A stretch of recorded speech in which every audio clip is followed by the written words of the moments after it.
नमस्कार नमस्कार नमस्कार। जय भवानी, जय शिवाजी, जय हिंद, जय महाराष्ट्र। मेरा नाम है राजीव बजाज और हर रोज की तरह मैं हूं एडवोकेट प्रदीप नाम्बियार जी के साथ और हम दोनों हैं नेशन नाउ पर। कहां पर? आपके साथ।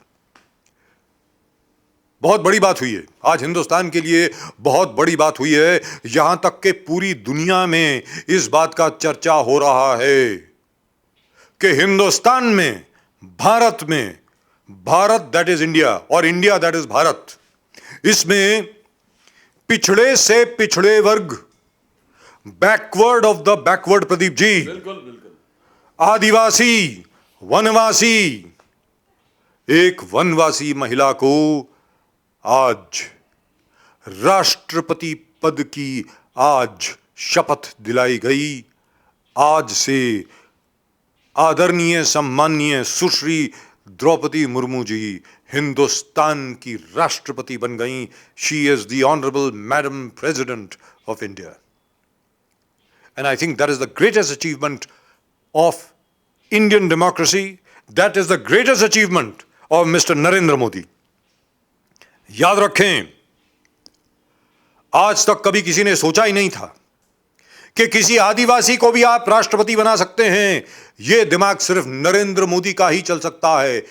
हो सकता है आप लोगों को यह बात पसंद ना आए, हो सकता है कि एक बार फिर मुझे ट्रोल किया जाए कि दोबारा यह संघी आ गया बोलने के लिए, खाकी चड्डी वाला आ गया बोलने के लिए, वगैरह वगैरह वगैरह। याद रखें, आजकल तो आरएसएस वाले भी चड्डी नहीं पहनते हैं, उनकी भी पतलून हो गई है पूरी, समझ गए? खाकी पतलून बोलिए, पैंट बोलिए। But this is a huge achievement for India, for Indian democracy and for Prime Minister Mr. Modi. Only Mr. Modi could have done this. Let's be very clear. Nobody had even thought that an Adivasi woman, an Adivasi lady could actually become the President of India. This is the second woman President of India and she happens to be an Adivasi and a very qualified Adivasi and one Adivasi who has a checkered and absolutely, completely wonderful career behind her. याद रखें, जो लोग बार बार बोल रहे थे कहीं Draupadi Murmu ji rubber stamp तो नहीं है, अरे तुम्हारा दिमाग रबर स्टैंप का है। सारी उम्र द्रौपदी मुर्मू ने दिखाया है कि किस प्रकार उनकी सोच हमेशा स्वतंत्र रही है, किस प्रकार उनकी सोच हमेशा जनतंत्र से, डेमोक्रेटिक नॉर्म से प्रेरित रही है। वो है द्रौपदी मुर्मू और ये है नरेंद्र मोदी। याद रखें, यहीं पर इसी शो के दौरान हम लोगों ने ये कहा था, जब चर्चा चल रही थी कि कहीं आरिफ मोहम्मद खान को तो नहीं बना रहे प्रेसिडेंट, कहीं नकवी साहब को तो नहीं बना रहे, वगैरह वगैरह वगैरह, ये सब बात हो रही थी। ये कहा जा रहा था कि हो सकता है कि कोई मुस्लिम कैंडिडेट बनेगा। उस वक्त भी हम लोगों ने कहा था it will be an Adivasi president of India, it will be a woman and probably from the northeast. That's what we had said. Well, everything else turned out to be true except she turned out to be from the east, not the northeast. Maybe the northeast next time. But absolutely wonderful to hear that. Wonderful. Congratulations to Mrs. Draupadi Murmu for becoming the 15th President of India. We are really and truly proud of our democracy. It's only an Indian democracy that a tea seller can become the Prime Minister, an auto rickshaw wala can become a Chief Minister, and an Adivasi lady can become the President of India. याद रखें, जो लोग नाक चढ़ा रहे थे, उल्टी सीधी बातें बोल रहे थे, ये नया हिंदुस्तान है प्रदीप जी, ये नया भारत है, ये नरेंद्र मोदी का भारत है, ये वो भारत है जिसमें नरेंद्र मोदी ने दिखा दिया है कि आपका जन्म भले ही जहां मर्जी हुआ हो, आखिर में आप वही हैं जो आप अपनी मेहनत से बनते हैं। भले ही आप किसी बहुत ही गरीब घर से आए हों, बहुत ही पिछड़े हुए घर से आए हों, लेकिन आपकी जो जजमेंट होगी, आपका जो मापदंड होगा, वो ये होगा कि आपने अपनी जिंदगी से क्या किया, आपने अपनी जिंदगी में क्या किया. And this is the new India, where people from the smallest of towns, the smallest of villages, from unheard of places, can actually dream of becoming President of India, Prime Minister of India, Chief Ministers of huge states like Maharashtra. This is no longer a country ruled only by the elite, for the elite, of the elite. Now, this is real democracy. Pradeep ji. Sir, the Constitution today has been affected in letter and spirit. The four pillars of the Constitution: justice, equality, liberty and fraternity. When you talk about social justice, you could talk about economic justice, you talk about equality before the law and equal protection of rights, you talk about liberty that we believed. India has proved, as you said, that the poorest of poor has a place. The poorest of poor can dream to be whatever he wants. The poorest of poor can achieve whatever he wants. This country can spring surprises. This country can pull anybody from anywhere and take him to wherever he wants to dream. Draupadi Murmu's elevation to the state to the president is the same thing. It inspires the most poorest of poor persons that yes, there is hope for you. There is hope for the people. Look at the way things have happened. Nobody ever dreamt of it. And the whole nation is celebrating. In fact, there's been cross-voting where Draupadi Murmu is concerned. The party, जो भी parties initially Yashwant Sinha के साथ था, वहाँ पर cross-voting उनको छोड़कर उन्होंने द्रौपदी मुर्मू को वोट कर दिया. They thought this is an opportunity. In our constitution, we talk about the guiding light, being the guiding light. In fact, we are the guiding light of the world, where equality is concerned, where liberty is concerned, where all aspects of freedom are concerned. India, more than US, is a guiding light. Because last time we discussed, US still doesn't have a woman president.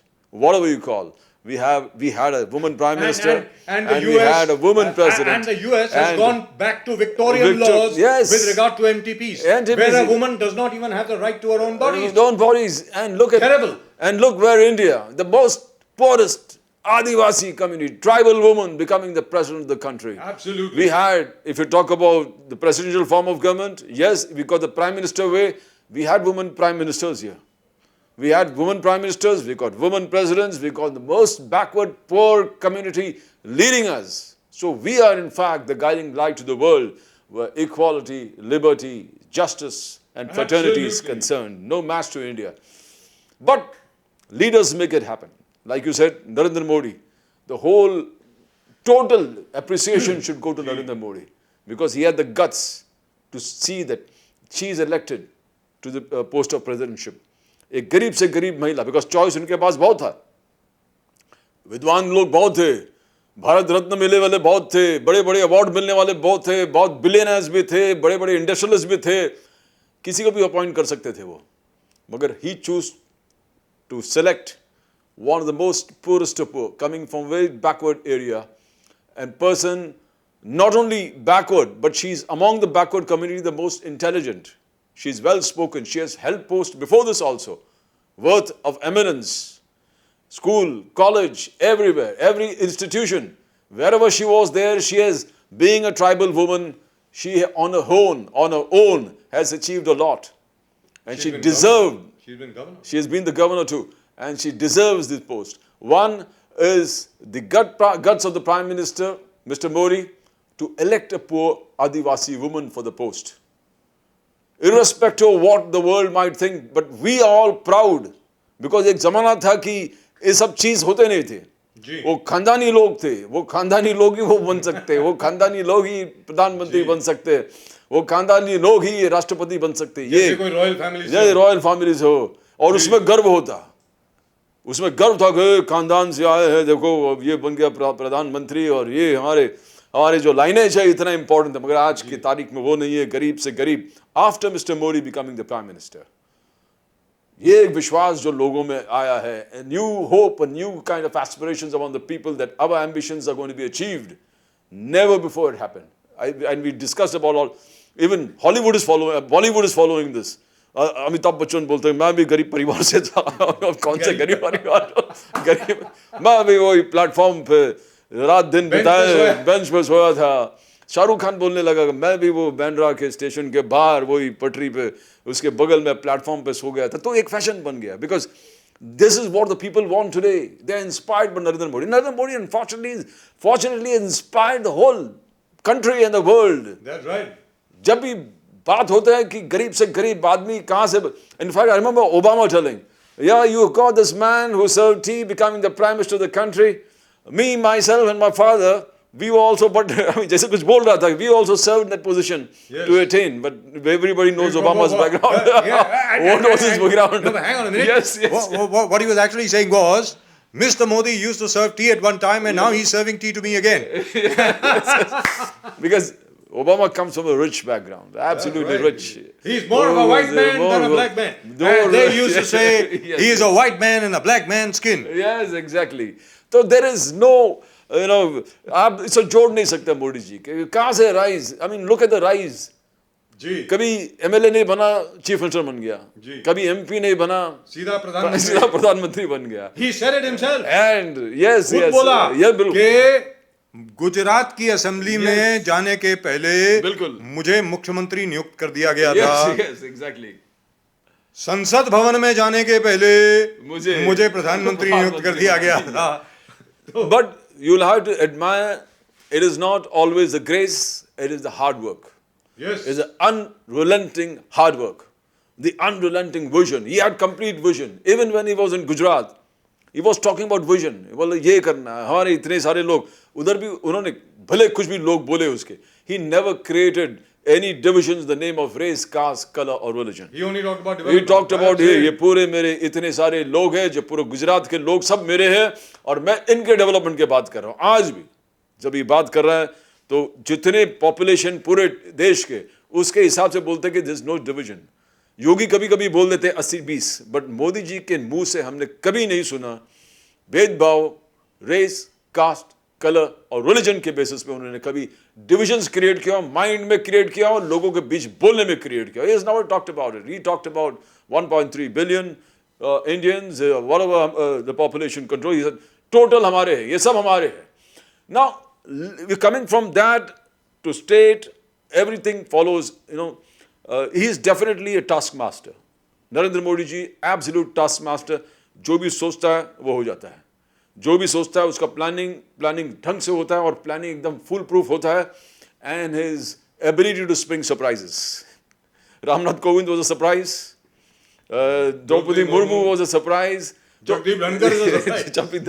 तो he pulls a cat as out of the bag, rabbit out of the bag anytime. कुछ भी कर सकता है. He can do anything. He's a maverick and the people of the country, majority of the people love him.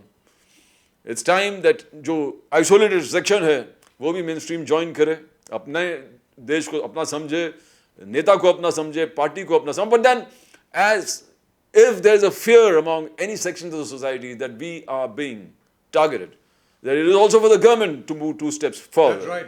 सरकार को भी 2 कदम आगे बढ़ के लोगों को अपनाना चाहिए. उनके दिल में जो भय है, दिल में जो तकलीफें हैं, अगर कुछ डाउट्स है, मिसगिविंग्स है, उसको दूर करना सरकार का काम है. I hope he does it.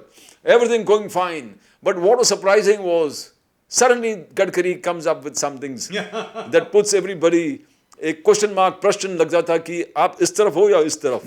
कहाँ पर हो आप? नितिन गडकरी जी ने जो बात कही है वो नितिन गडकरी ने बहुत सोच समझ के बात कही है. क्या सोच समझ के बात कही है कि देखिए हम लोग जो हैं यानी भारतीय जनता पार्टी में जो लोग हैं, हम लोग विकास की बात करते हैं. विकास विकास विकास विकास, प्रगति, उन्नति, इसकी बात करते हैं.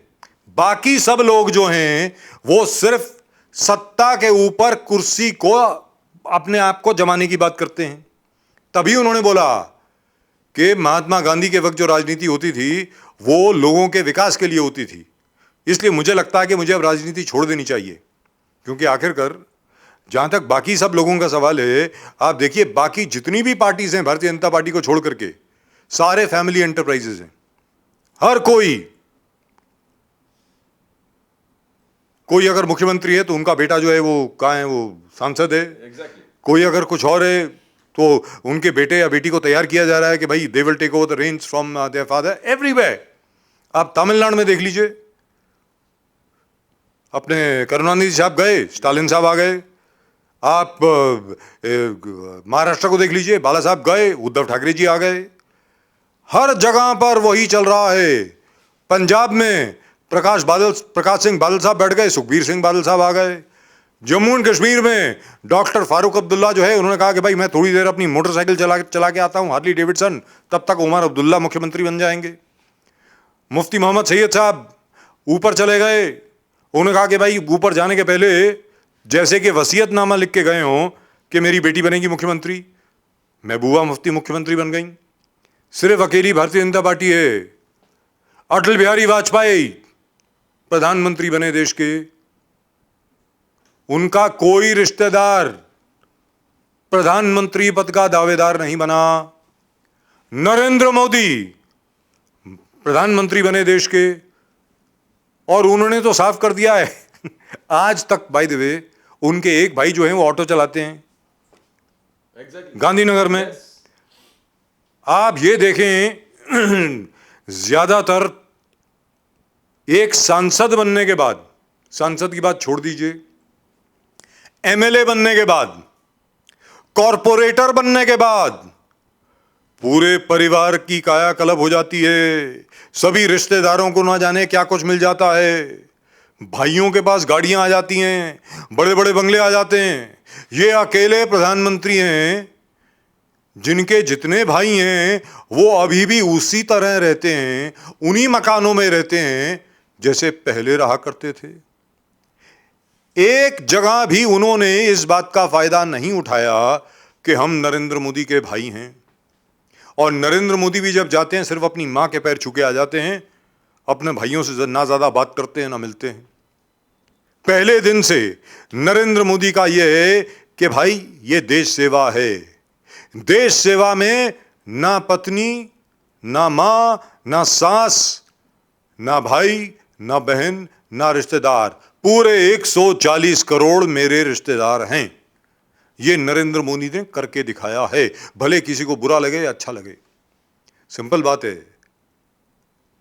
मैं ये जानना चाहता हूं आज की तारीख में कांग्रेस का जो नेतृत्व है और कांग्रेस के जो अलग अलग नेता हैं, प्रदीप जी, आपके पास इतनी गाड़ियां, इतने मतलब आलीशान मकान और इतने ये सब कहां से आ गई? शिवसेना हो गई, वहां पर भी वही कहानी है। AIM है, MIM है, वहां भी वही कहानी है। समाजवादी पार्टी है, वहां भी वही कहानी है। बिना किसी बिजनेस के, बिना किसी और आमदन के हर जगह पर पार्टी के नेता बनते ही, सत्ता में आते ही एकदम लॉटरी कैसे लग जाती है। इस साइकिल को तोड़ा किसने? नरेंद्र मोदी ने। उसके पहले अटल बिहारी वाजपेयी ने। और लेकिन मोदी जी की इसमें मोदी जी की तारीफ जरा ज्यादा होगी क्योंकि मोदी जी दूसरे टर्म के प्राइम मिनिस्टर हैं। और मोदी जी के खिलाफ आप जो मर्जी लांछन लगा दीजिए, जो मर्जी आरोप लगा दीजिए, व्यक्तिगत तौर पर उनके खिलाफ आप भ्रष्टाचार का एक भी आरोप नहीं लगा सकते। जिस आदमी की ना बीवी है ना बच्चा है, उसके खिलाफ क्या भ्रष्टाचार का आरोप लगाओगे? और नरेंद्र मोदी ने दिखा दिया, जैसे मुझे आज तक नहीं भूलता कि वो फेसबुक के हेडक्वार्टर्स में गए, मार्क जकरबर्ग वहां थे, मार्क जुकरबर्ग और उनके साथ में उनके बाकी स्टाफ के लोग, यंग लोग, पूरी दुनिया से आए हुए लोग, यहां तक के हिंदुस्तान से भी कई लोग गए हुए थे। और उनके सामने किस प्रकार नरेंद्र मोदी ने बताया कि चाय बेचना तो हम लोगों ने बाद में शुरू किया, उसके पहले हमारी मां यानी नरेंद्र मोदी जी की मां लोगों के घर में बर्तन मांजा करती थी, लोगों के घर में बर्तन साफ किया करती थीं। ये नरेंद्र मोदी जी ने खुद कहा। ये देश का जनतंत्र है, ये देश की राजनीति है, ये देश में डेमोक्रेसी है कि एक बर्तन मांजने वाली का बेटा, चाय बेचने वाला शख्स आज देश का प्रधानमंत्री है। और ऐसा प्रधानमंत्री है जिसको हर कोई, दुनिया का हर कोई बड़े से बड़ा नेता कहता है, my friend Modi, my friend Modi. Right from Obama to Donald Trump to Joe Biden to Vladimir Putin, to just about everybody. They all call him my most respected friend Modi. I must consult him. Now that's what Indian democracy is all about, and that's what we are really proud of. Modi ji चाय वाले प्रधानमंत्री बने और यहां महाराष्ट्र में Eknath Shinde auto चलाने वाले मुख्यमंत्री बने।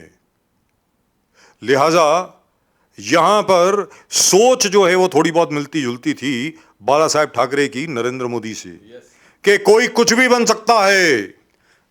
भाजी वाला उप मुख्यमंत्री और गृह मंत्री बन सकता है। फूल बेचने वाला लीडर ऑफ द ऑपोजिशन बन सकता है। यह बाला साहेब ठाकरे की सोच थी। दुख के साथ कहना पड़ता है कि उसी सोच पर व्यंग्य कसते हुए संजय राउत जी ने ना जाने क्या कुछ टिप्पणी कर दी एकनाथ शिंदे जी पर, which is rather sad. I think this should never have happened.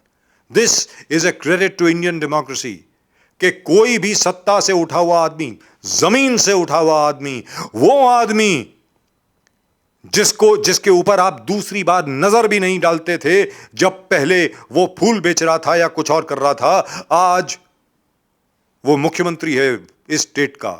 उसकी बैकग्राउंड का अगर आप मजाक उड़ा रहे हैं तो आप उसका मजाक नहीं उड़ा रहे, आप अपनी छोटी सोच का एक और प्रदर्शन कर रहे हैं, उदाहरण दे रहे हैं कि आपकी सोच कितनी पेटी है, कितनी छोटी है। इसलिए शायद आज आप सत्ता से वंचित हुए हैं। प्रदीप जी।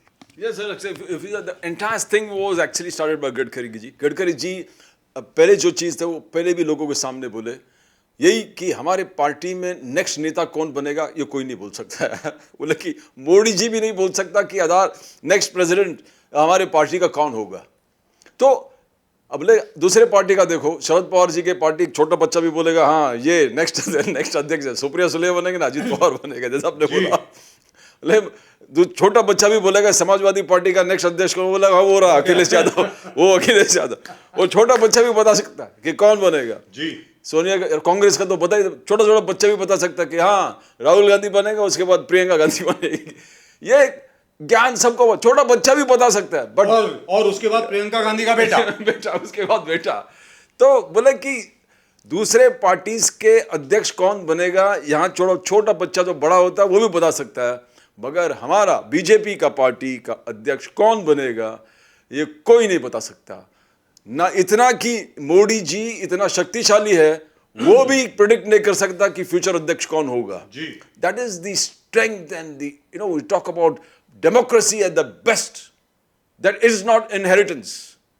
बिल्कुल नहीं है, डायनेस्टिक नहीं है, डिनेस्टी नहीं है, जो बोलता है कि परिवारवाद है, वो you don't find there. And I don't think anywhere in BJP, in centre और इन द स्टेट्स हमने कहीं भी परिवारवाद देखा है। इनफैक्ट परिवारवाद को उन्होंने बढ़ावा ही नहीं दिया, चाहे राजनाथ सिंह के लड़के हो या गोपीनाथ मुंडे जी की लड़की हो या वसुंधरा जी के बेटे हो। They saw to it that nobody will point a finger of dynastic politics in BJP, and they have been absolutely strict about it. And as Gadkari said, nobody can predict the next president of BJP similarly, but surprises coming everywhere. The president, twice, second term, you have a president, a surprise from the backward community, from Adivasi community, tribal community, woman from a backward area.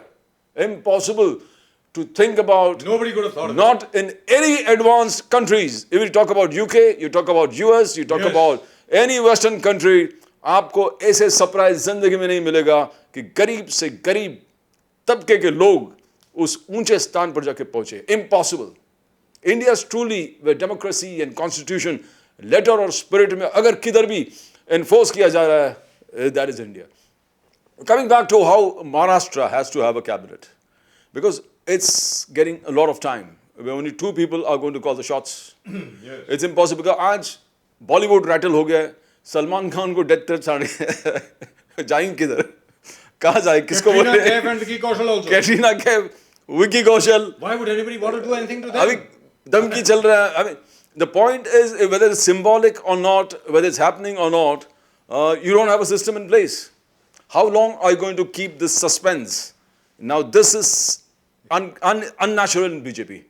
Especially जिस प्रकार से centre चल रहा है, how Mr. Modi has been planning everything to perfection, well trained, timed, the timing is so perfect, everything planned to perfection, precision. But Maharashtra में क्या हो रहा है? That is something that we can't, maybe as any political pundits, any person who believes in studying politics will find that there is some delay. Maybe and this delay for the vice presidential no, that's another long time to go. And second thing is, people are calling the shots. Like Ajit Pawar बोलना, कब तक, कितने राह देखे हम, किसके पास जाएंगे, ये दो लोग सब डिसाइड कैसे करेंगे, होम मिनिस्ट्री किसके पास है, तरह तरह के बातें अब आने लगे कि अलॉटमेंट ऑफ फंड्स कैसे होगा, यही दो लोग हैं, बाकी लोग हैं किधर, कब तक ये चलेगा, ये now it is for Mr. Modi and everybody to decide how. But as you say, development going on war front, कोई चीज रुक नहीं रहा जहाँ डेवलपमेंट की बात है जी.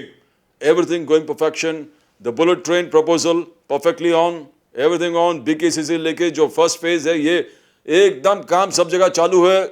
The RA shed, fantastic work on with police protection, police बंदोबस्त के साथ पूरे रोड खाली करके लगातार झाड़ काट के उस पूरे पेवमेंट को ठीक करना और पूरे शेड का जो काम है उस चीज को. What happens if a totalitarian government comes and if you have a center, a strong Mr. Modi, and in the state if you have a strong combination of Eknath Shinde and Adv Fadnavis, तो ये एक fear होता है कि what happens when you have a totalitarian system in place where dissent is not allowed. Now there's a huge cry about the environmentalists about RA. झाड़ काटना ये arbitrary, yes, arbitrary तरीके से जिस प्रकार से हो रहा है. But so far so good, because अभी तक development issues को उन्होंने छेड़ा है.